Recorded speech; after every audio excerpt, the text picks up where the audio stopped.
दोस्तों सबसे पहले हम लोग शुरुआत करते हैं पोस्ट मेथड से, क्रिएट के पोस्ट मेथड से, क्योंकि एचटीटीपी गेट हम लोगों ने लास्ट वीडियो में हम लोगों ने देख लिया था। तो हम लोग पोस्ट मेथड बनाते हैं इसी का। एचटीटीपी गेट की जगह हम लोग क्या लिख देंगे, यहाँ पर पोस्ट मेथड लिख देंगे। ठीक है, तो एचटीटीपी पोस्ट में हमारे पास क्या आएगा, सारा का सारा फॉर्म जो है हमारे पास आएगा। तो यहाँ पर हम लोगों को वैलिडेट एंटी फोर्जरी टोकन भी लगाना होगा। तो ये क्या काम करता है वो मैं बता देता हूँ आप लोगों को। हमारा जब फॉर्म जो है सबमिट होता है तो वो एक्चुअली में एक टोकन जनरेट करता है, और ये जो टोकन होता है एंटी फोर्जरी टोकन, ये XSS जो अटैक होता है, यानी कि क्रॉस साइट स्क्रिप्टिंग जो अटैक होता है, उससे प्रिवेंट करने के लिए हम लोगों को काम में लिया जाता है। अब आप लोग बोलेंगे कि ये तो थ्योरेटिकल पोर्शन हो गया, हम लोगों को समझ में नहीं आया। एक्चुअली में क्या होता है कि ये, चलिए हम लोग इसको बाद में भी डिस्कस कर लेंगे, लेकिन एक बार थोड़ा मोटा मोटी मैं आप लोगों को बता देता हूँ कि जैसे ही कोई फॉर्म आ गया आप लोगों के पास, उसका राइट क्लिक करके आप लोग सोर्स गेट कर लीजिए और उसको एक HTML फाइल में सबमिट कर लीजिए। अब वहाँ से अगर आप लोग सबमिट करेंगे तो क्या ये यहाँ पर सबमिट हो जाएगा? नहीं होगा, जबकि फॉर्म तो एज इट इज़ है, सब कुछ सेम है, लेकिन यहाँ पर ये एज इट इज़ जो है वो रेंडर नहीं होगा। ध्यान रखिएगा, क्योंकि वहाँ पर वो वैलिडेट कर लेगा उस फॉर्म को कि जो फॉर्म मैंने भेजा था वो फॉर्म ये नहीं है जो जिसकी आप लोगों ने कॉपी बनाई है। ठीक है, तो आप लोग ट्राई कर लीजिएगा, नहीं होगा। अब मैंने क्या यहाँ पर किया, क्रिएट के अंदर कॉन्टेक्स्ट किया, कैटेगरीज को ऐड कर दिया, कैटेगरीज डॉट ऐड कैटेगरी, जो कि आप लोगों के पास पैरामीटर में है, और सेव चेंजेस कर दिया। सेव चेंजेस के बाद आप लोगों की जो फील्ड्स हैं, जो आप लोगों का फॉर्म फिल किया गया फॉर्म है, वो डाटाबेस में जाकर सेव हो जाएगा और आप लोगों का डाटाबेस अपडेट हो जाएगा। उसके बाद में अपडेट होने के बाद में रिटर्न कर देगा रिडायरेक्ट टू एक्शन, और एक्शन मेथड कहाँ पर होगा, इंडेक्स के पास। और ये कंट्रोलर जो है उसको लिखने की ज़रूरत नहीं, क्योंकि ये सेम कंट्रोलर पे ही जाएगा। अब हम लोग स्टार्ट कर लेते हैं हमारी एप्लीकेशन को, और यहाँ पर आप लोग देखिएगा कुछ समय ज़रूर लगेगा स्टार्ट होने में। उसके बाद में आप लोगों को ये पोस्ट जो है, आप लोगों की कैटेगरीज जो हैं वो पोस्ट हो जाएंगी। तो वेट कर लीजिए, थोड़ा सा रेंडर हो जाती हैं। तो यहाँ पर देखिए मैंने रिडायरेक्ट टू एक्शन लिखा है इंडेक्स, और उसके बाद में कोमा करके हम लोग यहाँ पर कंट्रोलर का नाम भी लिख सकते हैं। तो ये रेंडर हो चुकी है। अब हम लोग देखिए कैटेगरी पर क्लिक करते हैं, और कैटेगरी के ऊपर आप लोगों के पास क्रिएट जो बटन है वो तो हम लोगों ने लास्ट वीडियो में देख ही लिया था। जब हम लोग इस पर क्लिक करेंगे तो एक फॉर्म ओपन होगा आप लोगों के पास, और ये फॉर्म जो है आप लोगों को फिल करके और उसके बाद में आप लोगों को यहाँ पर भेजना है।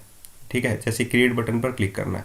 तो क्रिएट बटन एक सबमिट बटन है जो पूरे फॉर्म को सबमिट करता है पोस्ट के पास। तो नेम में मैं यहाँ पर क्या डाल लेता हूँ, नेम के अंदर मैं डाल लेता हूँ हाउ टू। तो ये कैटेगरी है हाउ टू की कैटेगरी, और डिस्प्ले ऑर्डर में डाल लेता हूँ इसका 3। जैसे ही मैं क्रिएट बटन पर क्लिक करता हूँ तो रिडायरेक्ट टू एक्शन मेथड, यहाँ पर हाउ टू डल गया है और डिस्प्ले ऑर्डर भी डल गया है। क्रिएट न्यू कैटेगरी करता हूँ, और मैं खाली जो है फॉर्म उसको सेंड कर देता हूँ। कि खाली फॉर्म सेंड हो जाएगा? नहीं। क्यों? क्योंकि डाटाबेस में हम लोगों ने मैंडेटरी सेट कर रखा है कि नल नहीं होनी चाहिए वैल्यू। अब ये वैलिडेट एंटी फोर्जरी टोकन क्या काम कर रहा है यहाँ पर? तो कुछ काम ही नहीं कर रहा। तो ये काम करेगा जब आप लोगों की मॉडल स्टेट जो है वैलिड होगी। हम लोगों ने, याद हो तो आप लोगों को, मॉडल के अंदर रिक्वायर्ड फील्ड वैलिडेटर लगाया था, वगैरह वगैरह लगाए थे। तो हम लोग सर्वर साइड वैलिडेशन यहाँ पर पढ़ेंगे अब। ठीक है, तो यहाँ पर हम लोग क्या चेक करेंगे, if model state dot is valid. अगर मॉडल की स्टेट जो है इज़ वैलिड है, मॉडल की जो स्टेट है वो वैलिड है। मॉडल क्या होता है हमारा, कैटेगरी मॉडल है, उसकी जो स्टेट है वो वैलिड है क्या आप लोगों ने नेम को रिक्वायर्ड कर रखा है और आप लोगों ने उसमें खाली सेंड किया है क्या? तो वो वैलिड नहीं होगा। तो यहाँ पर ये चेक कर लेगा if model state dot is valid. अगर वो वैलिड होगा तो ही फॉर्म जो है वो फिल होगा, अदरवाइज नहीं होगा। आप लोग देखिए, अदरवाइज वो रिटर्न कर देगा कैटेगरीज को एज इट इज़, तो वो सेम फॉर्म हो जाएगा। आप लोग redirect to action index method पर नहीं जा पाएंगे। अब हो गया, कैटेगरी पर क्लिक करता हूँ मैं, और यहाँ पर आप लोग देखिए क्रिएट न्यू कैटेगरी पर क्लिक किया, और ये एम्प्टी फॉर्म मैंने सबमिट किया। तो ये एम्प्टी फॉर्म जा ही नहीं रहा है। ठीक है, नहीं जा रहा, क्योंकि ये redirect to action same category उस पर आप लोगों के पास आ गया है, यहाँ पर देखिए।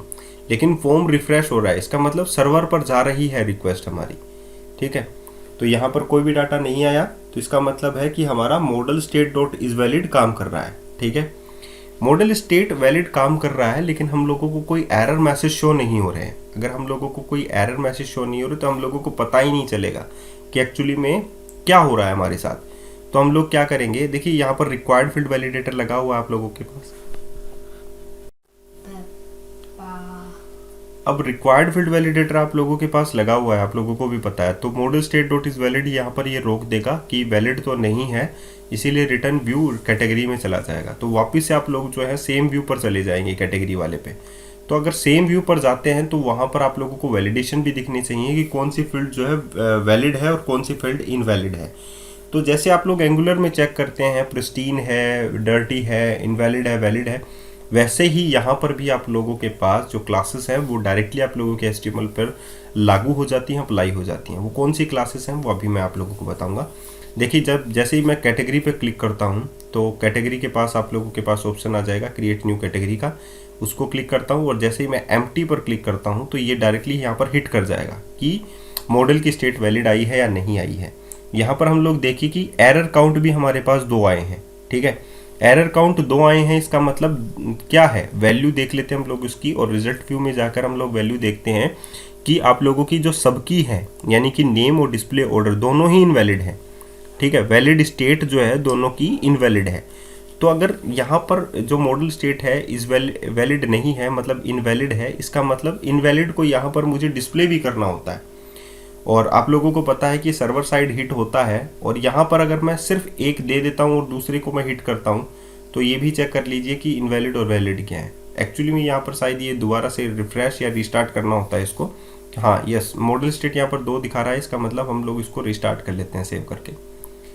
देखिए यहाँ पर रिस्टार्ट जो है वो नहीं हो रहा है, वापिस हम लोग करके देख लेते हैं और उसके बाद में उसके क्या चेंजेस आते हैं। मैं क्रिएट बटन पर क्लिक करता हूँ, रिस्टार्ट नहीं हो रहा है, तो यहाँ पर दोबारा से आप लोगों को 2 ही दिखाएगा, 1 नहीं दिखाएगा। यस 2 ही दिखा रहा है, हम लोगों को स्टॉप करके दोबारा आप लोगों को दिखाना होगा ये चीज़ माई वेब ऐप। उसके बाद में आप लोग देखिएगा कि यहाँ पर अगर मैं एक को फिल कर देता हूँ तो दूसरा जो है वो एक्चुअली में एरर दिखाता है कि ये इनवैलिड है। इसका मतलब क्या निकला, इसका मतलब ये निकला कि एक वैलिड है और एक इनवैलिड है, क्योंकि एक में रिक्वायर्ड जो वैलिडेटर लगा हुआ था या नल नहीं है वगैरह वगैरह, जो भी जो कंडीशंस थी वो फुलफिल कर रहे हैं, यानी नेम के अंदर जो है कंडीशन वो फुलफिल हो रही है लेकिन डिस्प्ले ऑर्डर फुलफिल नहीं है, तो डिस्प्ले ऑर्डर जो है वो इनवैलिड है। यहाँ पर ये देखिए एरर काउंट 1 हो गया, और यहाँ पर वैल्यू जो है आप लोग चेक कर सकते हैं, जो रिजल्ट व्यू है वो उसमें इनवैलिड क्या दिखा रहा है आप लोगों का, डिस्प्ले ऑर्डर, और वैलिड क्या दिखा रहा है आप लोगों की नेम प्रॉपर्टी। तो इतनी बात आप लोगों को समझ में आ गई, लेकिन ये हम लोगों को पता होता है कि कौन सी चीज़ वैलिड है और कौन सी इनवैलिड, ठीक है। मॉडल स्टेट का पता लग गया, model state dot is valid क्यों लगाते हैं, सर्वर साइड वैलिडेशन के लिए, ठीक है। अब हम लोगों को वो जो मैसेज थे, एरर मैसेज थे, वो शो करने हैं, तो शो करने हैं तो हम लोगों को क्या लगाने होंगे, वैलिडेशंस जो हमारे HTML फाइल में लगाने होंगे। तो उसके लिए आप लोग स्पैन टैग यूज़ में लें, जैसे कि माइक्रोसॉफ्ट भी स्पैन टैग यूज़ में लेता है, और ASP वैलिडेशन फॉर लगाएं, जैसे उसमें इनवैलिड वगैरह लगाते हैं एंगुलर के अंदर, इसमें आप लोगों को क्या लगाने, ASP वैलिडेशन फॉर। और ASP वैलिडेशन फॉर जैसे ASP4 होता है वैसे ही ये प्रॉपर्टी को बाइंड करने के लिए काम में लिया जाता है। नेम प्रॉपर्टी को हम लोगों ने बाइंड कर लिया है, तो ये नेम से रिलेटेड जितने भी आप लोगों के एरर्स हैं उनको बूटस्ट्रैप क्लास के साथ टेक्स्ट डेंजर के साथ आप लोगों को दिखाई देगा, ठीक है। सिमिलरली आप लोग जो है डिस्प्ले ऑर्डर के साथ भी यही कर सकते हैं, ASP वैलिडेशन फॉर आप लोग लगा सकते हैं, ठीक है। अब हम लोग इसका आउटपुट देख लेते हैं कि आप लोगों को स्क्रीन के ऊपर जो है वैलिडेशन वो ASP वैलिडेशन फॉर से आप लोगों को क्या दिखाई देता है, ठीक है। तो ये होता है आप लोगों का सर्वर साइड वैलिडेशन। अभी आप लोगों ने क्लाइंट साइड वैलिडेशन नहीं देखा है। क्लाइंट साइड वैलिडेशन के अंदर जब आप लोग किसी भी सबमिट बटन पर हिट करेंगे तो वो रिफ्रेश पेज नहीं होगा, वो पहले ही आप लोगों को नोटिफिकेशन दे देता है, रिफ्रेश तक नहीं जाता है, ठीक है। जैसे ही मैं कैटेगरी को क्लिक करता हूँ यहाँ पर देखिए, और ये पेज रिफ्रेश होता है, इसका मतलब ये रिक्वेस्ट सर्वर के पास गई है। MVC का मॉडल यही होता है, ये रिक्वेस्ट जो है सर्वर के पास जाती है।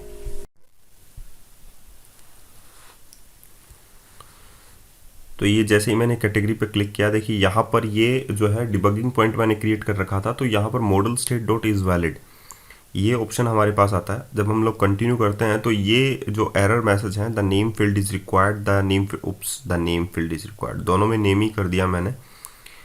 डिस्प्ले ऑर्डर करना था नीचे वाले में, जो ASP वैलिडेशन फॉर है उसमें नीचे वाले में डिस्प्ले फॉर करना था आप लोगों को। मैंने दोनों को नेम फील्ड को ही जो है वैलिडेट कर दिया। तो वैलिडेशन मैसेज करने के लिए हम लोग स्पैन टैग लगाते हैं, और स्पैन टैग ASP वैलिडेशन 4 के अंदर हम लोग यहाँ पर डिस्प्ले ऑर्डर लिख देंगे, तो वहाँ पर डिस्प्ले ऑर्डर हम लोगों को दिख जाएगा, ठीक है, ये तो हुई बात नॉर्मल वैलिडेशन की कि सर्वर साइड वैलिडेशन हम लोगों को कैसे दिखाए जाते हैं, कैसे शो किए जाते हैं। सर्वर साइड वैलिडेशन का मतलब है कि जब हम लोग हिट करते हैं सबमिट बटन, तो वो मॉडल्स डॉट इज़ वैलिड उस स्टेट को चेक करता है और मतलब रिफ्रेश होता है पेज। आप लोग देख लीजिएगा कि रिफ्रेश होता है page, the name field is required and the value is invalid, यहाँ पर साफ साफ दिखाई दे रहा है। तो ये हो गया हमारा एरर मैसेज शो करने का तरीका कि अगर हम लोगों को एरर मैसेज शो करने हैं और server side error message show करने हैं तो हम लोगों को कैसे करना है, ठीक है। और उसके बाद में हम लोग जो है यहाँ पर वैलिडेशन समरी भी लगा सकते हैं। वैलिडेशन समरी का मतलब है सभी एरर मैसेज जो है आप लोगों को टॉप ऑफ द स्क्रीन जो है वो दिखाई देंगे। तो ASP वैलिडेशन समरी ऑल का मतलब सभी के लिए है और मॉडल ओनली जो है सिर्फ मॉडल के लिए है, ठीक है। तो आप लोग जो हैं यहाँ पर ASP वैलिडेशन समरी भी लगा सकते हैं सभी वैलिडेशंस को अकर करने के लिए, सभी वैलिडेशंस को टॉप ऑफ द पेज जो है वो शो करने के लिए। इसको हम लोग सेव कर देते हैं और आप लोगों को दिखाते हैं कि इसका आउटपुट जो है वो किस प्रकार से आप लोगों के सामने विजिबल होगा। तो वैलिडेशन समरी आप लोगों को ASP वैलिडेशन समरी आप लोगों को समझ में आ गई ऑल के लिए, और उसी प्रकार आप लोग जो है उसमें भी काम में ले सकते हैं, ठीक है। यहाँ पर देखिए न्यू टेक्नोलॉजी, और यहाँ पर आ गई the name field is required and the value is invalid, ठीक है। अब हम लोग क्या चाहते हैं, यहाँ पर देखिए यहाँ पर द वैल्यू इज इनवैलिड लिखा हुआ है। हम लोग चाहते हैं कि जो एरर मैसेज हो वो क्लियरली आप लोगों को दिखाई दे, ठीक है। ये देखिए मॉडल ओनली भी है इसमें और नन भी है और ऑल भी है। ऑल का मतलब सभी के लिए है, मॉडल ओनली सिर्फ मॉडल के लिए है, और ओनली का मतलब ये नन का मतलब कुछ नहीं है, ठीक है। तो ये हो गया आप लोगों का सर्वर साइड वैलिडेशन। एक बार के लिए फिर से इसको ऑन कर लेते हैं। देखिए ये जो रेंडर होता है उसमें थोड़ा सा टाइम ज़रूर लेता है, तो उसमें आप लोगों को ये सोचने की ज़रूरत नहीं है कि हम लोग आप लोगों को कैसे जो है ये कैटेगरी का विजिबल कैसे होगा, कुछ चेंजेस हैं नहीं हैं, ठीक है। तो अब देखिए यहाँ पर आ गया the name field is required the value is invalid. तो यहाँ पर आप लोग जो है चेक कीजिए अपना मॉडल फोल्डर। तो हम लोग नीचे चलते हैं और हम लोग आप लोगों को बताते हैं क्लाइंट साइड वैलिडेशन क्या होते हैं। पहले क्लाइंट साइड वैलिडेशन देखिए, आप लोगों के शेयर्ड फोल्डर के अंदर एक वैलिडेशन स्क्रिप्ट पार्शियल फाइल है। वो वैलिडेशन स्क्रिप्ट पार्शियल फाइल जो है वो एक्चुअली में आप लोगों को क्लाइंट वैलिडेशंस के लिए यूज़ करनी है। क्लाइंट वैलिडेशन का मतलब है कि आप लोगों का पेज जो वो रिफ्रेश नहीं होगा, ठीक है। और सर्वर साइड वैलिडेशन का मतलब है कि आप लोगों की जो कंट्रोलर फाइल है वो हिट हो रही है, मतलब सर्वर तक रिक्वेस्ट आप लोगों की जा रही है। लेकिन हम लोगों को क्लाइंट साइड वैलिडेशन इसलिए लगाने हैं ताकि आप लोगों की सर्वर तक रिक्वेस्ट ना जाए। तो सेक्शन स्क्रिप्ट में ये जो वर्बैटिम लिटरल है इसका मतलब कोड सेक्शन का यूज़ करना और पार्शियल जो पेज है उसको कॉल करना है। पार्शियल पेज को कॉल करने के लिए आप लोगों को सिंपल पार्शियल लिखना पड़ता है, नेम के अंदर उस पेज का नाम लिखना पड़ता है सिंपल, और क्लोज कर दीजिए। उसके बाद में आप लोगों को कुछ नहीं लिखना, ये ऑटोमेटिकली उस चीज़ को कॉल कर लेगा और आप लोगों को क्लाइंट साइड वैलिडेशन प्रोवाइड कर देगा, क्योंकि उसमें आप लोगों की स्क्रिप्ट फाइलें हैं, ठीक है। तो आई थिंक आप लोगों को ये भी समझ में आ गया होगा कि क्लाइंट साइड वैलिडेशन हम लोग कैसे इनेबल करें। तो देखिए ये हो गया क्लाइंट साइड वैलिडेशन। जैसे मैं कैटेगरी पर क्लिक करता हूँ तो आप लोग पेज के रिफ्रेश होने पर जो है फोकस कीजिएगा। देखिए जैसे मैं क्लिक करता हूँ तो पेज रिफ्रेश नहीं होगा, ये देखिए पेज रिफ्रेश नहीं होगा। तो इसका मतलब है ये जो है वो सारे के सारे जो name field is required and the display order field is required, यहाँ पर देखिए साफ साफ लिखा आ रहा है display order field is required. तो ये डिस्प्ले ऑर्डर कहाँ से उठा रहा है ये है कि ये क्लाइंट साइड वैलिडेशन की जो नेम फील्ड है उसको पिक कर रहा है। तो ये हो गया आप लोगों का क्लाइंट साइड वैलिडेशन। अब आप लोगों ने देखा होगा कि जो डिस्प्ले ऑर्डर है वो सही तरीके से दिखाई नहीं दे रहा था, तो जो चिपका हुआ अक्षर था तो उसमें हम लोग डाटा नोटेशंस दोबारा से यूज़ करेंगे और डिस्प्ले जो है नेम प्रॉपर्टी डाटा नोटेशंस की वो हम लोग इसमें लगाएंगे। तो आप लोग देखिए कि रिक्वायर्ड की जगह जो नेम डिस्प्ले ऑर्डर है वो दोनों में प्रॉपर्टी जो है वो उसमें गैप नहीं होता। अगर हम लोगों को गैप दिखाना हो तो हम लोग क्या करें, डिस्प्ले नेम प्रॉपर्टी यूज़ करें और उसमें जो नेम है वो उसमें हम लोग लिख दें जो हम लोग दिखाना चाहते हैं।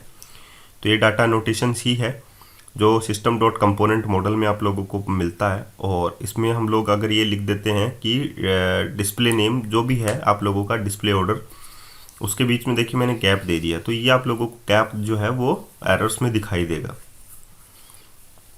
ठीक है। तो ये हो गया आप लोगों का डाटा नोटेशंस का पार्ट, और ये आप लोगों ने क्लाइंट साइड वैलिडेशन देख लिया, सर्वर साइड वैलिडेशन आप लोगों ने देख लिया, मॉडल स्टेट क्या काम करता है वो देख लिया, वैलिडेट एंटी फोर्जरी टोकन भी आप लोगों को लगाना होता है, क्योंकि मैंने कहा था कि अगर कोई फॉर्म दूसरा सेव कर दे एक्सेस अटैक से बचने के लिए, तो ये भी आप लोगों ने देख लिया। तो अच्छी बात है कि आप लोगों ने यहाँ तक जो है चैनल को विजिट किया है और चेक किया है चीज़ों को। ये देखिए डिस्प्ले ऑर्डर बीच में गैप, और यहाँ पर भी देखिए डिस्प्ले ऑर्डर के बीच में गैप है। ठीक है, चलिए हम लोग आगे चलते हैं। अब हम लोगों को आप लोगों को और भी चीज़ें बतानी है। अब हमारे पास जो नेक्स्ट टास्क है कि हम लोगों ने जो कैटेगरीज का जो फील्ड है वो बना लिया है, उसके बाद में एडिट का बनाना है, उसके बाद में डिलीट का बनाना है, बहुत सारी बनाने हैं। तो क्रिएट का तो हम लोगों ने बना लिया है यहाँ पर।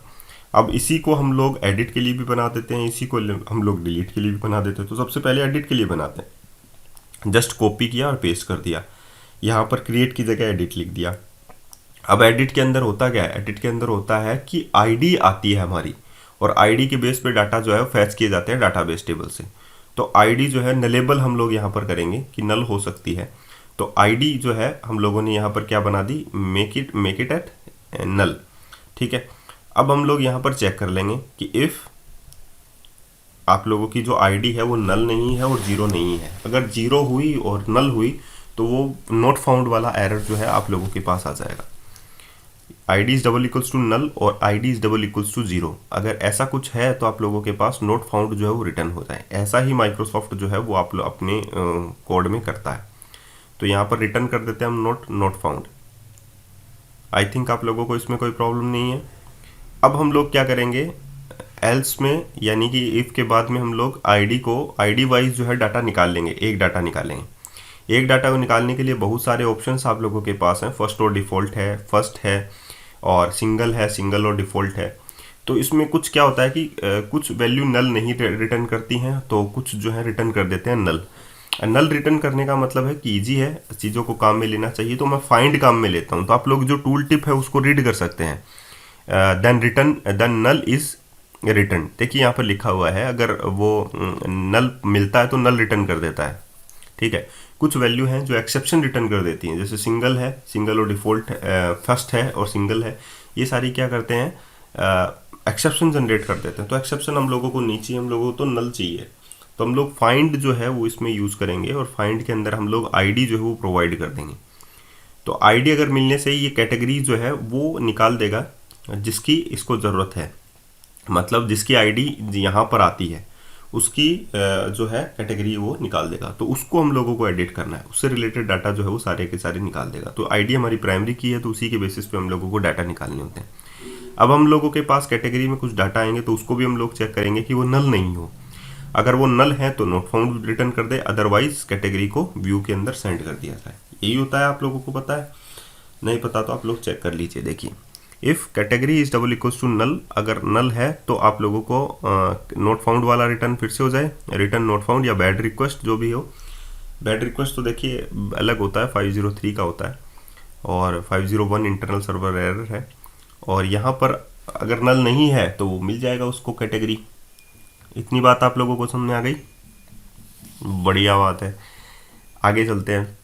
तो यहाँ पर आईडी जो है वो मिल आने के बाद में यहाँ पर कैटेगरी जो है रिटर्न कर दी गई।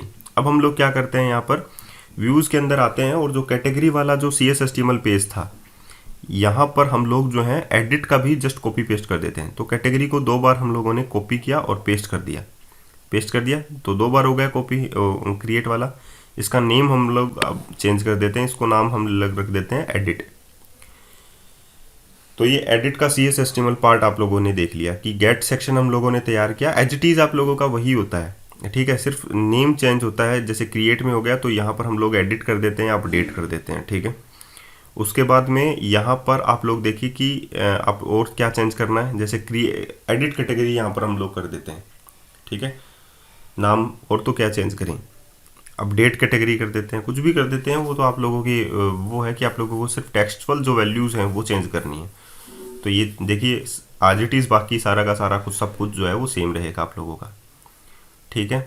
तो ये हो गया। जब हम लोग अपडेट पर क्लिक करेंगे तो ये सारा का सारा फॉर्म एडिट के पोस्ट मेथड में जाएगा, ठीक है। तो लेकिन आईडी भी जानी चाहिए, तो आईडी के लिए हम लोग क्या करेंगे, इंडेक्स मेथड को खोलेंगे। Index dot C S H को अपन लोग ओपन कीजिए, क्योंकि जब हम लोग एडिट पे क्लिक करेंगे तो ही तो जाएगा ना।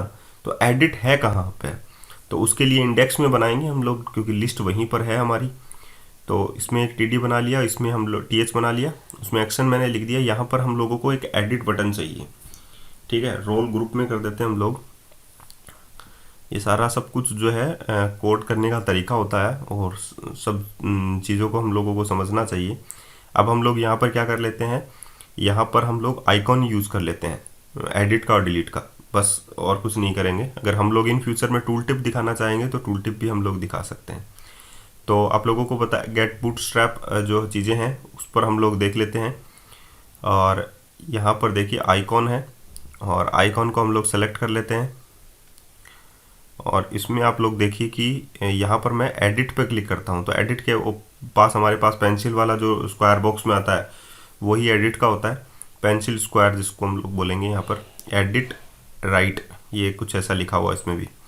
तो आइकॉन हम लोगों ने यूज़ कर लिया। इसके अंदर हम, इसके बाहर हम लोग क्या यूज़ करेंगे, ए टैग यूज़ करेंगे, ताकि मैं इस पर क्लिक कर सकूँ। तो आई होप आप लोगों को ये भी समझ में आ गया होगा। और ए टैग के अंदर मैं ASP कंट्रोलर और ASP एक्शन सब कुछ लिखूंगा, ताकि ये वहाँ पर जाने के बाद में पूरा आईडी प्रॉपर्टी को लेकर जाए, ये भी है आप लोगों को पता है। तो ASP एक्शन कहाँ पर जाना चाहिए, एडिट के ऊपर। और ASP कंट्रोलर इसका कैटेगरी होगा, आप लोगों को पता है। और एक होगा ASP राउट आईडी, कि ये अपना कोई राउट जो है वो लेकर जाए, ठीक है। तो यहाँ पर मैंने क्या लिख दिया, कैटेगरी कंट्रोलर हो गया। एक और होता है ASP राउट आईडी। तो जैसे ASP राउट लिखेंगे तो जस्ट नीचे इसके एक और है, देखिए, उसको सेलेक्ट कर लीजिए, और उसको सेलेक्ट करने के बाद उसमें डैश लगा के आईडी और लिख दीजिए। अब मैंने आईडी लिख दिया, उप्स हट गया है, दोबारा से लिखते हैं ASP राउट आईडी। ये एक्चुअली में क्या होता है, जब हम लोग आईडी सेलेक्ट करते हैं तो सिर्फ आईडी को ही पिक कर लेता है। देखिए दोबारा से आईडी को, जैसे मैंने लिखा तो दोबारा से आईडी को ही पिक कर लेता है। कंट्रोल Z कर दिया और दोबारा से ऑप्शन आया आईडी, और उसमें हम लोगों ने आईडी भेजनी है। तो देखिए फॉर ईच लूप में आइटम इन मॉडल्स है, तो वहाँ से हम लोग आईडी भी निकाल सकते हैं। तो @item.id हम लोगों ने निकाल लिया। ये चीज़ें हम लोगों ने कर ली। इसका मतलब है इंडेक्स पेज से हम लोग जैसे ही एडिट बटन पर क्लिक करेंगे तो आईडी URL के अंदर चली जाएगी। उप्स, यहाँ पर एरर आ गया, तो इसे हम लोग नो करते हैं, एक बार के लिए देखते हैं। अच्छा, एडिट का पोस्ट मेथड भी हम लोगों ने बनाया हुआ है, एक बार उसे कमेंट कर देंगे हम लोग, क्योंकि उस पर क्रिएट लिखा हुआ ना 2 बार। तो ये पोस्ट के लिए हम लोगों ने जस्ट कॉपी पेस्ट किया था, तो यहाँ पर एडिट लिखना है हम लोगों को, लेकिन हम लोग एक बार के लिए कमेंट बना देते हैं इसको, क्योंकि हम लोगों ने इसको काम में नहीं लिया अभी तक। एडिट के पोस्ट को अभी तक HTTP गेट को ही हम लोग काम में लिया है, उसी को तैयार किया, तो इसको हम लोग कमेंट कर देते हैं। और जब हम लोग अपडेट बटन पर क्लिक करेंगे तो यहाँ पर आएंगे, तो उसको उस टाइम हम लोग इसको प्रॉब्लम को सॉल्व करेंगे, या हम लोग इस एडिट पोस्ट को तैयार करेंगे। आई होप आप लोगों को समझ में आ रहा होगा। अब मैंने सेव कर दिया और रन कर दिया प्रोजेक्ट को, और अब आप लोग इसका आउटपुट देख सकते हैं कि वो बटन जो है इंडेक्स के ऊपर जब लिस्ट में आप लोगों को दिखाई देगा तो कैसा दिखाई देगा। चलिए हम लोग देख लेते हैं इसको। और जब मैं उस बटन पर क्लिक करूंगा तो URL के अंदर आईडी चली जाएगी इसकी कैटेगरी की, और आप लोगों को एक पर्टिकुलर कैटेगरी जो है वो दिखाई देगी। कैटेगरी पे मैंने क्लिक कर दिया भाई, और अब आप लोग देखिए यहाँ पर सारे के दोनों ऑप्शन आप लोगों के पास आ रहे हैं एडिट के, ठीक है। पेंसिल वाला सिंबल आ रहा है, और जब मैं इस पर क्लिक करूँगा तो देखिए URL के अंदर ID2 चला जाएगा, ठीक है। तो ये अच्छा तरीका है, ठीक है, क्रिएट करने का, एक डिस्प्ले करने का किसी चीज़ को। ये देखिए edit2 बहुत अच्छा तरीका है, आप लोग इस्तेमाल में लेंगे तो आप लोगों को समझ में भी आ जाएगा ये चीज़। अब हम लोग इसका पोस्ट तैयार करेंगे भाई, एडिट का पोस्ट, ठीक है। आगे चलकर हम लोग इसको अब प्रोजेक्ट को बांटने वाले हैं, 2-3 हिस्सों में बांटने वाले हैं। किस में बांटने वाले हैं, 2-3 हिस्सों में, मतलब मॉडल फोल्डर अलग कर देंगे, अलग ही प्रोजेक्ट बना देंगे उसका। एक प्रोजेक्ट के अंदर सारी चीज़ें करनी जरूरी नहीं है आप लोगों को, और करनी भी नहीं चाहिए। तो HTTP पोस्ट मैंने तैयार किया है। यहाँ पर आप लोग देखिए, यहाँ से क्या आएगी, कैटेगरी आएगी आप लोगों की। तो आप लोगों के पास पोस्ट करने के लिए या अपडेट करने के लिए एक मेथड बनाया है इसने, एंटिटी फ्रेमवर्क ने, कि कैटेगरी.अपडेट नाम से, ताकि आप लोगों की कैटेगरीज जो है अपडेट हो जाएं। अब रिटर्न रिडायरेक्ट टू एक्शन, और अब आप लोगों को कहाँ पर जाना है, इंडेक्स पेज के ऊपर, ठीक है। तो ये भी आप लोगों को समझ में आ गया। दोबारा से देख लेते हैं और एडिट करके देख लेते हैं कैटेगरीज को। आई होप सब चीज़ें समझ में आ रही होंगी। तो बहुत ज़्यादा कॉम्प्लिकेटेड भी नहीं है ASP.NET कोर, अगर आप लोग उसे समझना चाहें, सीखना चाहें तो बहुत ज़्यादा आसान भी नहीं है, लेकिन आसानी से सीखी जा सकती है, इतना है। अगर टेक्नोलॉजी कीड़ा को फॉलो करते हैं तो ज़रूर सीख लेंगे, ठीक है, और हर चीज़ों को तरीके से सीखेंगे तो बहुत अच्छा होगा। मैंने ट्यूटोरियल्स भी आप लोगों को पूरे प्रोवाइड कर दिए हैं, मैनी टू मैनी के भी प्रोवाइड कर दिए हैं। एक सिंपल प्रोजेक्ट भी मैं यहाँ पर आप लोगों को बता रहा हूँ कि कैसे प्रोजेक्ट बनाते हैं। तो ये अपडेट पे मैं जैसे ही क्लिक करता हूँ तो ये अपडेट हो जाता है आप लोगों का, ठीक है। ऐसे ही हम लोग एंगुलर का भी बनाएंगे, ऐसे ही हम लोग बाकी अदर प्रोजेक्ट जो हैं उसे भी सॉल्व करेंगे। तो सभी चीज़ों को हम लोग बारी बारी से नंबर 1 से सॉल्व करेंगे। एडिट का हम लोगों ने चेक कर लिया, एडिट का हम लोगों ने गेट भी बना लिया और पोस्ट भी बना लिया और उसका CS HTML पार्ट भी बना लिया। इसी प्रकार हम लोग फिर से कॉपी पेस्ट कर लेते हैं इसको, और हम लोग क्या बनाएंगे, अब डिलीट वाला सेक्शन जो है वो तैयार करेंगे। तो एडिट का हो गया, अब डिलीट का सेक्शन हम लोग तैयार करेंगे। डिलीट का सेक्शन तैयार कर लिया भाई, ये देखिए फिर से कॉपी पेस्ट कर दिया। वही चीज़ हम लोगों को डिलीट में भी करनी है। तो एडिट की जगह हम लोग यहाँ पर क्या कर देते हैं, डिलीट, ठीक है। अब डिलीट जो है यहाँ पर आप लोगों के पास सेम डिलीट में भी आईडी आएगी, यहाँ पर सेम वही चीज़ें होंगी, फाइंड आईडी होगी, नोट कैटेगरी को भी वहाँ पर भेजेगा। अब वहाँ पर भेजेगा तो हम लोग डिलीट में यहाँ पर डिलीट लिख देते हैं, ठीक है। डिलीट होगा, एक तो होगा कि पूरा फॉर्म पोस्ट हो जाए और एक होगा कि आप लोगों का सिर्फ यहाँ पर आईडी आ जाए, ठीक है। तो आईडी वाइज भी डिलीट कर सकते हैं आप लोग, और यहाँ पर आप लोग जो है पूरा फॉर्म भी पोस्ट करवा के कर सकते हैं। तो पूरा फॉर्म अगर हम लोग पास कराएंगे तो उसमें कोई एडिट कर सकता है डिलीट करने के लिए। तो हम लोग क्या करेंगे, पहले तो index.cshtml में जाकर जैसे मैंने एडिट के लिए बटन बनाया था वैसे ही हम लोग डिलीट के लिए भी बटन बना लेंगे। जस्ट कॉपी पेस्ट आप लोगों को करना है, इसमें तो कोई फ़र्क ही नहीं है, ठीक है। और जो आइकॉन मैंने यूज़ किया है उसको हम लोग जो है डिलीट वाला जो है, जैसे पेंसिल स्क्वायर था, ये तो एडिट का था, तो हम लोगों को यहाँ पर किसका यूज़ करना है, डिलीट वाला यूज़ करना है। तो यहाँ पर जस्ट आप लोग दोबारा से इसको सर्च करें, एडिट की जगह आप लोग डिलीट यूज़ कर लें, और डिलीट की जगह आप लोग जो है डिलीट ही यूज़ करें। जैसे कि ये वाला है, ट्रैश वाला है, देखिए ट्रैश जो है मैक में होता है, तो आप लोग ये ऑप्शन यूज़ कर लें। रिसाइकिल बिन जैसा आप लोगों को दिखाई दे रहा है, तो जस्ट इसको आइकन फॉन्ट को हम लोग कॉपी कर लेते हैं और इसको हम लोग यहाँ पर पेस्ट कर देते हैं, ठीक है। तो इतनी बात भी आप लोगों को समझ में आ गई, बहुत अच्छी बात है, आप लोगों को ये चीज़ें समझ में आ रही हैं। तो ये देखिए एडिट की जगह हम लोगों को यहाँ पर क्या लिखना है, डिलीट। तो मैंने ASP एक्शन डिलीट कॉल कर लिया, कैटेगरी वही रहेगी आप लोगों की, यानी कि ASP कंट्रोलर आप लोगों का सेक्शन वही रहेगा। अब जैसे ही मैं डिलीट करूँगा तो यहाँ पर आ जाएगा आप लोगों के पास डिलीट वाला ऑप्शन। अब हम लोग क्या करेंगे, यहाँ पर HTTP पोस्ट मेथड हम लोगों ने कॉल कर लिया डिलीट का, तो जस्ट वही चीज़ें हम लोग इसमें भी करेंगे जो एडिट में हम लोगों ने किया था। जस्ट कॉपी पेस्ट करना है CS HTML फाइल को और इसको हम लोग रीनेम कर देते हैं डिलीट के साथ। तो यहाँ पर भी आप लोगों के पास वही जो चीज़ें हैं जो एडिट में आई थी वही डिलीट में आ जाएंगी। लेकिन अगर कोई यहाँ पर चेंज कर लेगा तो क्या करेंगे, तो इसमें हम लोग इसको डिसेबल्ड कर देंगे कि कोई चेंज ना कर सके, हम लोगों को दिखाई दे। यहाँ पर डिलीट का ऑप्शन आप लोगों के पास आ जाएगा, और नेम एंड डिस्प्ले ऑर्डर जो है आप लोगों के पास जो है as it is input box में आ जाएंगे, लेकिन वो डिसेबल्ड स्टेट में होंगे। तो यहाँ पर हम लोग डिसेबल्ड कर देते हैं। लेकिन जब हम लोग यहाँ पर डिलीट बटन को कॉल करेंगे तो वहाँ पर जाएगा क्या, ना तो आप लोगों के पास नेम जाएगा, ना आप लोगों के डिस्प्ले ऑर्डर जाएगा, ना आप लोगों के पास ये फॉर्म जाएगा जिसमें आप लोगों के पास ये दोनों हैं। तो आप लोगों के पास जाएगा क्या, यहाँ पर हम लोग ID भेज देंगे यहाँ से, ठीक है।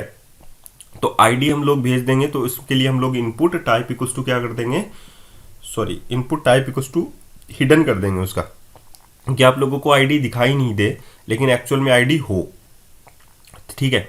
तो यहाँ पर हम लोग ASP और 4 लगाकर हम लोग ID जो है वो यहाँ से यूज़ कर लेंगे, ठीक है। इतनी बात आप लोगों को समझ में आ गई। जैसे ही मैं डिलीट बटन पर कॉल करता हूँ तो यहाँ से ID जो है वो आप लोगों के मैन फॉर्म में डिलीट वाले में चली जाएगी, ठीक है। तो यहाँ पर आ गई आप लोगों के पास, लेकिन यहाँ पर HTTP पोस्ट में यहाँ कैटेगरी नहीं, यहाँ पर हम लोगों को ID यूज़ करनी, क्योंकि ID हम लोग भेज रहे हैं फॉर्म से। सिमिलरली वही चीज़ हम लोग यहाँ पर भी कर लेंगे ID। तो ये model state dot is valid तो आना ही नहीं है, क्योंकि IDs आ रही है हम लोगों की वहाँ पर, तो इसको तो हम लोग काट देंगे। और जो ऊपर वाला जो पोर्शन है हम लोग वही यूज़ करेंगे कि ID इज़ नॉट नल नहीं है और ID 0 नहीं हो। साथ ही यहाँ पर देखिए डिलीट डिलीट 2 बार हो गया, तो सेम पैरामीटर के साथ है, तो हम लोग उसका नेम भी चेंज करना हम लोगों को होगा। एक्शन नेम हम लोग क्या कर लेते हैं, डिलीट, और उसका जो एक्शन रिजल्ट है उसको हम लोग डिलीट डाटा कर लेते हैं। ठीक है, अब ये हो गया हमारा model state dot is valid. इसको हम लोगों को हटाना है क्योंकि हम लोगों को काम का ही नहीं है, तो ठीक है। अब हम लोग सबसे पहले यहाँ पर कैटेगरी जो है वो निकालेंगे। कैटेगरी हम लोग आईडी वाइज निकाल लेंगे। कैटेगरी इक्वल्स टू फाइंड और आईडी, तो आईडी हमारी आ जाएगी, और उसके बाद में हम लोग ये चेक कर लेंगे कि कैटेगरी नल तो नहीं है ID wise, double equals to null, और डबल इक्वल्स टू नल है तो नॉट फाउंड कर देगा रिटर्न। ठीक है, ये तो सिंपल सी बात है।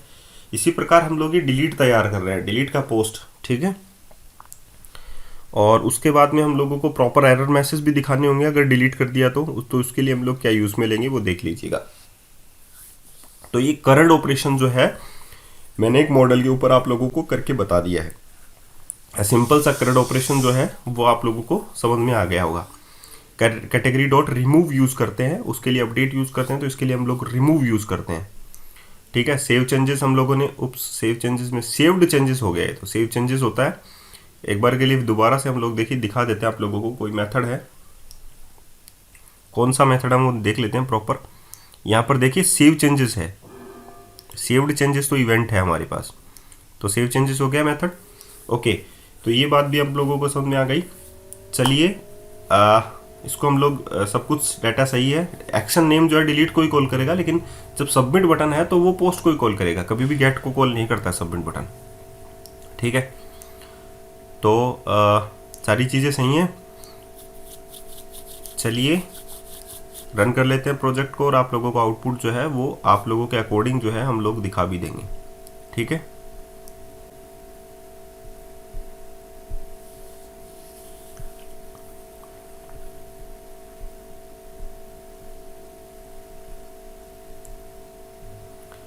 कैटेगरी पे क्लिक करते हैं, और कैटेगरीज में हम लोग जो है डिलीट करना है, तो डिलीट का ऑप्शन भी हम लोगों को आ जाएगा अब, क्योंकि हम लोगों ने आइकॉन जो है वो डिलीट का बना लिया था। ये देखिए कितना सुंदर दिख रहा है, एडिट एंड डिलीट। और जब मैं इसको क्लिक करूंगा तो ये वहाँ पर हम लोगों को दोबारा से उसी फॉर्म को दिखा देगा, लेकिन ये एक्चुअली में डिसेबल्ड स्टेट में है। देखिए हाउ टू एंड 3 जो है वो डिसेबल्ड में है, और डिलीट का बटन जो है वो कुछ अट्रैक्टिव होना चाहिए, यानी डेंजर टाइप का होना चाहिए, तो डेंजर टाइप का भी बनाएंगे। बीटीएन प्राइमरी की जगह बीटीएन डेंजर हम लोगों को यहाँ पर करना होगा। Index dot C S S में चलते हैं, पहले तो बटन का कलर चेंज करेंगे हम। यहाँ पर देखिए ASP यहाँ पर कोई भी नहीं है एक्चुअली में, यहाँ पर बटन की जो आईडी है, बटन को हम लोगों ने क्लास बनाई नहीं है, सॉरी इंडेक्स में नहीं चलेंगे। इंडेक्स में तो हम लोगों ने आइकन यूज़ किया, हम लोग डिलीट वाले में चलेंगे। बीटीएन प्राइमरी है, बीटीएन की डेंजर कर देंगे हम लोग, या बीटीएन डैश डेंजर। ठीक है, तो ये हम लोगों को कुछ रेड कलर का दिखाई देना चाहिए, या डेंजर टाइप का हम लोगों को दिखाई देना चाहिए। वो तो थीम के अकॉर्डिंग हम लोगों को दिखाई देगा किस प्रकार का देखना में मिलेगा। देखिए तो बेसिक चीज़ें हैं जो करंट ऑपरेशन जो है वो मैंने 3 वीडियो के अंदर पूरा कंप्लीट कर दिया है। यही चीज़ आप स्कैप फोल्डिंग के जरिए एक वीडियो में भी कर सकते थे, लेकिन स्कैप फोल्डिंग के जरिए नहीं करनी चाहिए। क्यों नहीं करनी चाहिए? क्योंकि डिजायर्ड आउटपुट आप लोगों के अकॉर्डिंग नहीं मिलता आप लोगों को। ये देखिए इस प्रकार डिलीट जैसे ही मैं करूँगा तो ये डिलीट भी हो गया, लेकिन एक प्रॉपर एरर मैसेज मुझे नहीं मिला टेम्प डाटा का।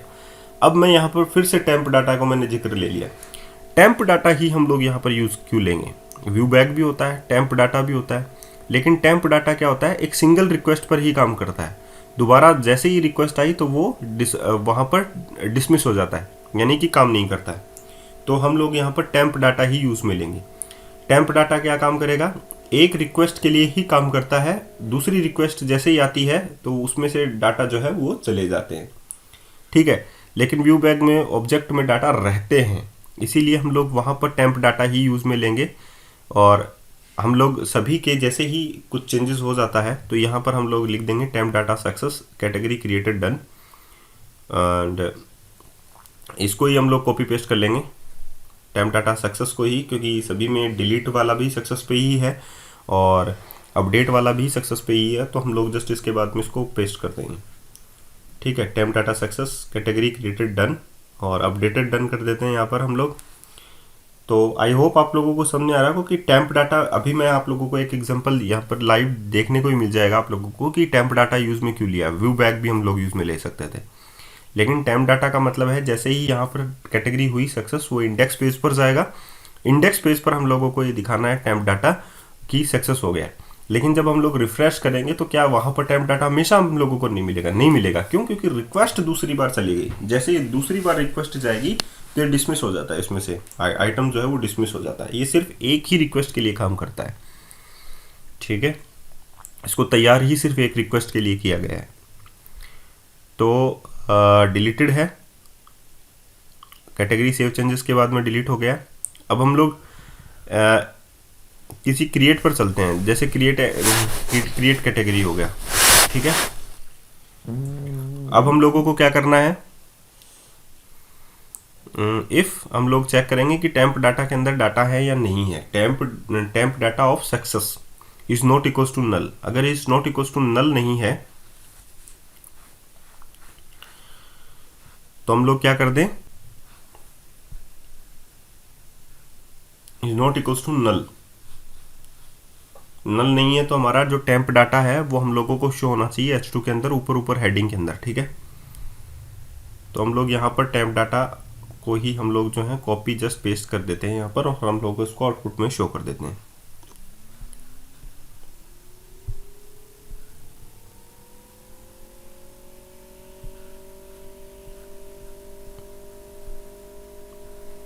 अब हम लोग रन कर लेते हैं और आप लोगों का जो आउटपुट है वो देख लेते हैं कि किस प्रकार का आउटपुट आप लोगों को विजिबल होता है।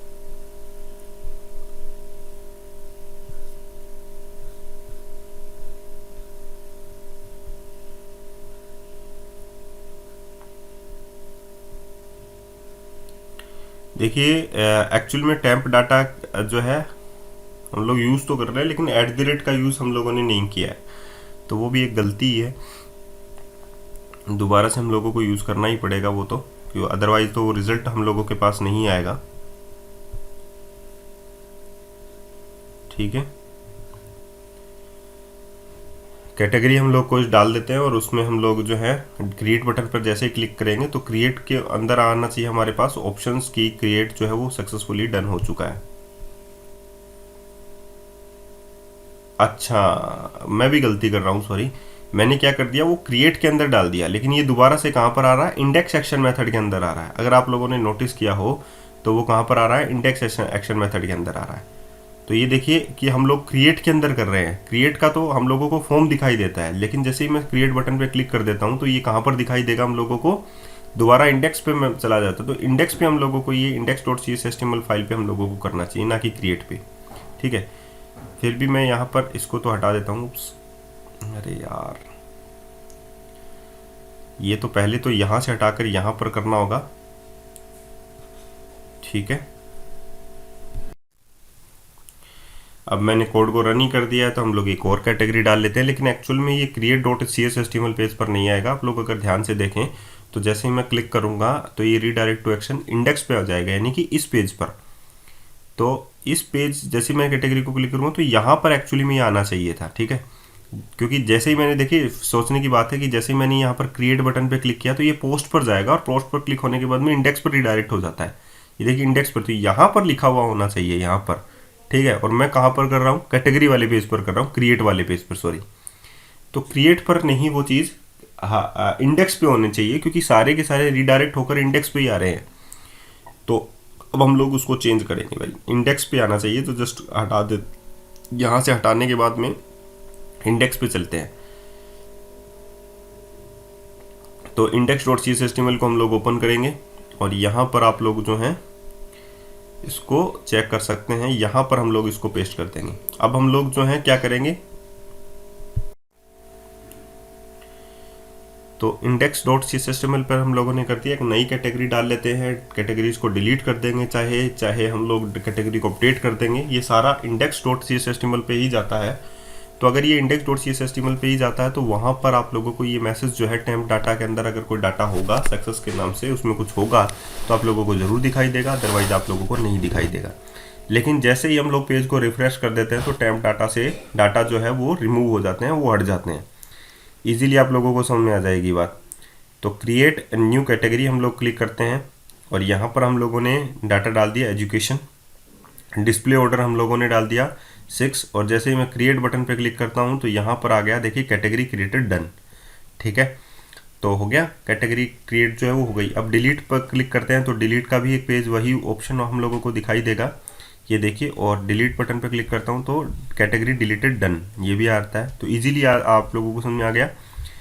एडिट करते हैं तो भी आप लोगों को वही चीज़ जो है दिखाई देगी। ठीक है, सिर्फ उसमें टेम्प डाटा के अंदर जो चीज़ें हैं वो दिखाई देगी। तो जैसे मैंने रिफ्रेश किया तो वो वहाँ से हट भी जाता है। तो ये होता है टेम्प डाटा कि हम लोगों ने टेम्प डाटा ही यूज़ में क्यों लिया है। ठीक है, अब हम लोग क्या करेंगे, इस पोर्शन के लिए हम लोग, ऐसा नहीं है कि बहुत बार हम लोगों को काम में आ सकता है, तो हम लोग इसको क्या कर लेंगे, टेम्प डाटा जो सक्सेस है इसको हम लोग एक पार्शियल पेज बना लेंगे। बहुत बार ऐसा होता है ना कि होम पेज में मैं इंडेक्स में डालूंगा क्या यही सेम कोड, ऐसा हो सकता है कि दूसरा कंट्रोलर हो उसमें भी यही डालना पड़ेगा क्या, नहीं। हम लोगों को क्या करना है, एक पार्शियल पेज बनाना है। पार्शियल पेज हम लोगों ने बनाया, व्यू के अंदर हम राइट क्लिक करके व्यू को सिलेक्ट कर लिया और पार्शियल पेज जो है हम लोगों ने उसमें सेलेक्ट कर लिया स्कैफोल्डिंग में। तो ये व्यू बना देगा उसका, और उसका फिर उसके हम लोग क्या करेंगे, रीनेम कर लेंगे। अंडरस्कोर जो लगता है ना पार्शियल पेज में, वो रीनेम में हम लोग लगा लेंगे उसमें अंडरस्कोर, और उसको नाम देंगे हम लोग नोटिफिकेशन। ठीक है, क्योंकि ये नोटिफिकेशन ही होता है एक्चुअल में। ठीक है, या हम लोग इसको मैसेज भी नाम दे सकते हैं, लेकिन हम लोग नोटिफिकेशन होता है एक्चुअली में नेम तो सही। तो नोटिफिकेशन इसको नाम दे दिया और ये जो कोड है जस्ट इसमें हम लोगों ने पेस्ट कर दिया। अब हम लोग इसको क्या दिखाएंगे, ये सिमिलर डाटा जो है हम लोगों को दिखाई देगा क्योंकि हम लोगों ने ये कर दिया। एरर मैसेज के लिए भी हम लोग शो कर लेते हैं यही चीज़। तो जितने भी नोटिफिकेशंस होते हैं उससे रिलेटेड डाटा जो है हम लोग पार्शियल पेज में बना लेते हैं और पार्शियल पेज की डाटा को हम लोग शो करते हैं। ठीक है, तो हम लोगों को ये चीज़ें डिक्लेयर करने की ज़रूरत नहीं है। ठीक है, अब हम लोग यहाँ पर क्या कर देंगे, ये जो चीज़ है, ठीक है, पार्शियल पेज, वो हम लोग मैन लेआउट डॉट CSS/HTML में ही करेंगे, इंडेक्स की जगह नहीं करेंगे। तो ये हम लोगों को रेंडर बॉडी से जस्ट ऊपर जो है हम लोग डिक्लेयर कर देंगे यहाँ पर, और इस पार्शियल पेज को हम लोग कॉल कर लेंगे। ठीक है, तो यहाँ पर हम लोग कॉल करते हैं पार्शियल पेज को, तो पार्शियल लिखते हैं और यहाँ पर नेम इक्वल्स टू क्या डाल देते हैं, नेम के अंदर हम लोग डाल देंगे नोटिफिकेशन। आई होप आप लोगों को समझ में आ गई ये बात। तो यहाँ पर क्या होगा, जैसे ही अगर उसमें कुछ डाटा होगा टेम्प डाटा के अंदर, तो यहाँ पर पार्शियल पेज कॉल हो जाएगा और उसमें डाटा जो है वो दिखाई देगा। तो हम लोग एक बार के लिए फिर से चेक कर लेते हैं इस चीज़ को। तो हर एक चीज़ को ये 35 डेज या हम लोग 30 डेज में कंप्लीट करने वाले हैं वीडियोस ट्यूटोरियल। तो आई होप आप लोगों को बारीकी से समझना है, इसीलिए मैं जो है उस स्लोप में चल रहा हूँ, धीरे धीरे चल रहा हूँ और आप लोगों को हर एक चीज़ जो है वो समझाते हुए चल रहा हूँ कि हम लोगों ने ये चीज़ क्यों की है। ठीक है, इंडेक्स में करने का मतलब नहीं था, हम लोग लेआउट में ही कर देते हैं ताकि वो सभी पेजेस में दिखाई दे आप लोगों को। अब देखिए कैटेगरी जो है, नई एक कैटेगरी क्रिएट कर लेंगे तो भी आप लोगों को वही चीज़ें जो है वो दिखाई देगी। तो एक नई कैटेगरी क्रिएट करते हैं हम लोग, गेमिंग के नाम से कर लेते हैं और डिस्प्ले ऑर्डर हम लोग उसका कर देते हैं 6। तो यहाँ पर देखिए, अब ये देखिए दिखाई दी कैटेगरी क्रिएटेड डन हो गया, आप लोगों को दिखाई दे गया। अब हम लोग रिफ्रेश करते हैं तो ये चला गया कैटेगरी क्रिएटेड, क्योंकि टेम्प डाटा के अंदर एक रिक्वेस्ट पे ही डाटा होता है, दूसरी में तो डिसमिस हो जाता है। तो दूसरी जैसे ही मैंने रिफ्रेश की तो दूसरी रिक्वेस्ट गई कैटेगरी को कॉल करने के लिए URL को कंट्रोलर के पास, और जैसे ही जाती है तो वो डिस्पोज हो जाती है। ठीक है, तो ये भी समझ में आ गया। अब हम लोगों को समझना है कि नोटिफिकेशन को हम लोगों को ऐसे दिखाई नहीं देना है कि कैटेगरी क्रिएट हो गई, हम लोगों को उसको प्रॉपरली पॉपअप में दिखाई देना है। पॉपअप हमारे पास जावास्क्रिप्ट में होता है, तो जावास्क्रिप्ट हम लोग यूज़ करेंगे यहाँ पर टोस्टर की, क्योंकि टोस्टर की मैंने बहुत बार यूज़ की है। तो यहाँ पर आप लोग सर्च में लिखें टोस्टर, TOASTR टोस्टर, और गिटहब का जो लिंक होता है आप लोगों का कोड 7 वाला, ये आप लोग यूज़ करें। ठीक है, तो मैंने यही यूज़ किया है हर एक प्रोजेक्ट के अंदर मेरे। तो हम लोग टोस्टर की यूज़ करेंगे। टोस्टर की देखिए यहाँ पर आप लोगों को दिखाई दे रहा है टोस्टर का डेमो, तो आप लोग डेमो चेक कर सकते हैं। शो टोस्टर इस प्रकार से आप लोगों को राइट साइड में टॉप में आप लोगों को दिखाई देगी ये टूल टिप। ठीक है, टूल टिप मतलब नोटिफिकेशन टाइप में, तो ये अच्छा नोटिफिकेशन है एज़ कम्पेयर टू हमारे वाले नोटिफिकेशन से। तो हम लोग क्या करेंगे, इसको यूज़ करेंगे। कैसे यूज़ करते हैं, बहुत आसान है। वापस से बैक बटन पर चलते हैं। इसकी एक CDN jQuery फाइल है और एक आती है CSS/HTML फाइल, यानी HTML फाइल, CSS फाइल।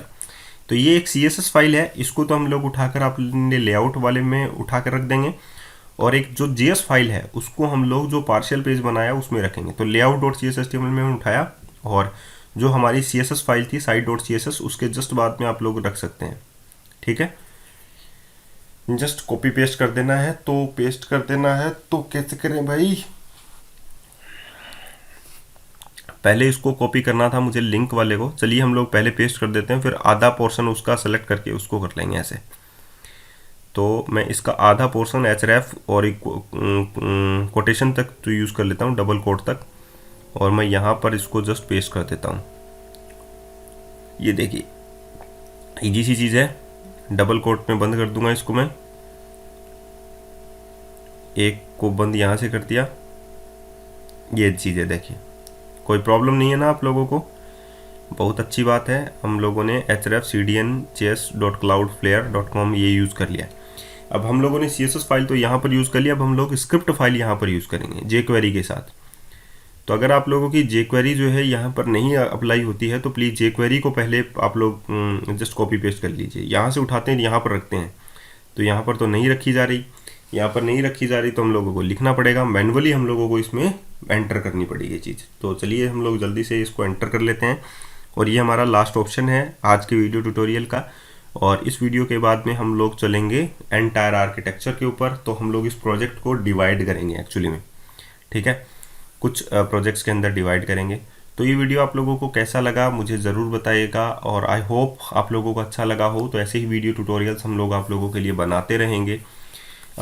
इसके बाद में मैं जो प्रोजेक्ट बनाऊंगा वो किस पर बनाऊंगा आप लोगों को पता है, हम लोग बनाएंगे CSS के ऊपर, सॉरी एंगुलर के ऊपर। तो एंगुलर को करने के लिए आप लोगों को बाकी अदर ट्यूटोरियल्स भी देख लेने चाहिए, जैसे कि HTML है, बेसिक ट्यूटोरियल है HTML से, ये आप लोगों को स्टार्ट करना चाहिए चीज़ों को समझने के लिए।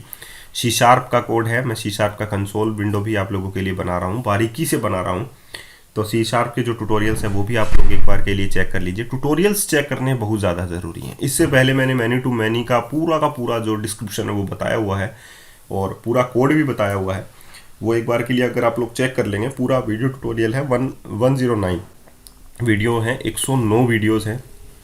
वो एक बार के लिए आप लोग अगर चेक कर लेंगे तो ASP.NET कोर का जो आधा पार्ट है वो आप लोग क्लियर कर लेंगे, क्योंकि उसमें मैंने रेजर पेजेस भी बताए हुए हैं। तो ये देखिए मैंने यहाँ पर स्क्रिप्ट टैग के अंदर यूज़ कर लिया, और कैसे यूज़ करते हैं हम लोग उसको देख लेते हैं। जस्ट इससे डाउन जाइए, और यहाँ पर देखिए toaster.warning भी है, toaster.success भी है, toaster.error भी है, toaster.remove भी है। तो ये उसके ऊपर वाले जो अदर ऑप्शंस हैं वो आप लोग रीड कर सकते हैं। तो जैसे मैंने आप लोगों को कहा कि सभी ट्यूटोरियल्स जो हैं, अगर आप 109 ट्यूटोरियल्स हैं ASP.NET कोर के, एक बार उनको रीड कर लीजिए, उनको पढ़ लीजिए। ASP.NET कोर का कोई भी टॉपिक आप लोगों के सामने नहीं बचेगा, छोटे मोटे जो है आप लोगों के सामने बचते रहेंगे, तो आप लोग उसको भी करते जाएंगे तो आसानी से समझते भी जाएंगे। तो मैं आप लोगों के लिए यही कहता हूँ कि चीज़ें समझना ज़्यादा ज़रूरी है, और समझ के करेंगे तो आप लोगों के लिए आसान हो जाएगी वो चीज़ें, और इतनी टिपिकल भी नहीं रहेंगी, मैं ये कहूँगा।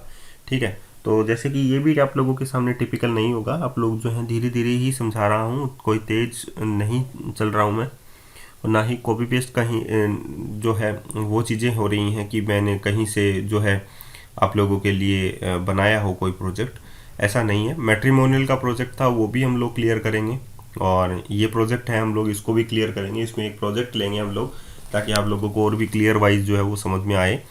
और कैसे मैंने आप लोगों को बोला था कि कंपनीज़ के अंदर कैसे काम होता है, वो भी हम लोग इसमें आप लोगों को बताएंगे। एंटायर आर्किटेक्चर यूज़ में लेके एक और प्रोजेक्ट लेंगे, और बारीकी से इसको और भी एक्सप्लोर करते जाएंगे हम लोग। अभी तो डिपेंडेंसी इंजेक्शंस भी हम लोगों को काम में लेना है, अभी तो हम लोगों को जो आइडेंटिटी है वो भी काम में लेना है। तो बाकी बहुत सारे ट्यूटोरियल्स अभी बाकी हैं, 30 डेज़ है अभी, तो तीसरा ही दिन आप लोगों के सामने है। तो ये भी आप लोगों को समझना ज़रूरी है ना, तो बारीकी से समझते हैं। टेम्प डाटा एरर भी हम लोगों ने कर दिया है यहाँ पर, तो अभी जो है क्या गलती है वो देख लेंगे। तो देखिए मैंने एक स्क्रिप्ट फाइल यहाँ पर jQuery की यूज़ की, और एक टोस्टर वाली जो CDN.js फाइल है वो हम लोगों ने यूज़ करनी है। ठीक है, और अब इसको रन कर देते हैं, और हम लोग अपना आउटपुट जो है देखिए toaster.success, toaster.warning, toaster.error, वो वगैरह वगैरह हम लोग सक्सेस के लिए तो हम लोगों को एरर वाले में तो सक्सेस लिखना नहीं है, वार्निंग लिखना है, और उसमें हम लोगों को सक्सेस ही मैसेज डालना है, आप लोगों को भी पता है। तो ये इस प्रकार से हम लोगों ने आप लोगों को CRUD ऑपरेशन जो है वो कम्प्लीटली बता दिया है। और कोई गलती हो गई हो तो आप लोग देख लीजिएगा कि आप लोगों को कैसे कोड लिखना है। अभी बाकी है कोड लिखना तो वैसे तो कैटेगरी पे चलते हैं हम लोग, और एक नई कैटेगरी हम लोग क्रिएट कर लेंगे एजुकेशन के नाम से। और उसके बाद में हम लोग क्या करेंगे, टोस्टर जो नोटिफिकेशन है उसको हम लोगों को चेक करना है इसमें। तो डेवलपमेंट के नाम से चेक कर लो या एजुकेशन के नाम से, जो भी आप लोगों को हो। इलेक्ट्रॉनिक्स के नाम से हम लोग लगा देते हैं, ठीक है। 7 डिस्प्ले ऑर्डर लगा दिया। उप्स, ये टोस्टर जो है वो दिखाई नहीं दिया। अब गलती क्या हो गई, हम लोगों को चेक करना ही तो पड़ेगा कि हम लोगों के पास यहाँ पर एक नोटिफिकेशन आना चाहिए राइट टॉप कॉर्नर में। तो दोबारा से हम लोगों को विजुअल स्टूडियो में चलना होगा, हम लोगों को देखना होगा कि एक्चुअली में गलती क्या कर दी, ठीक है। ओके ओके ओके ओके, देखिए mean.css ही यहाँ पर मैं काम में ले रहा हूँ, जबकि मुझे यहाँ पर क्या लेना चाहिए, स्क्रिप्ट फाइल में JS काम में लेना चाहिए था। तो मेरे पास CS ही कॉपी हो गया था एक्चुअली में। तो यहाँ पर मुझे JS काम में लेना है, और एक toaster.success है, वहाँ पर toaster.error है, वो भी मुझे जो है वो दूर करना है। ये देखिए जैसे यहाँ पर toaster.success है ना, तो इसको भी हटा ही देते हैं। इसको बाद में हम लोग क्या काम में लेंगे, तो सक्सेस की जगह हम लोग यहाँ पर क्या कर देंगे, toaster.error, वहाँ पर जस्ट कॉपी देख लेंगे हम लोग। ये तो क्या, और यहाँ से हम लोग URL से mean.js को उठाएंगे, ना कि CSS को। तो ये देखिए cdn.cloudflare.com ajax libs toaster.js, यहाँ पर हम लोगों ने mean.css यूज़ ली है। CSS यहाँ पर नहीं, CSS तो हम लोगों ने layout.cshtml में ही काम में ले ही ली।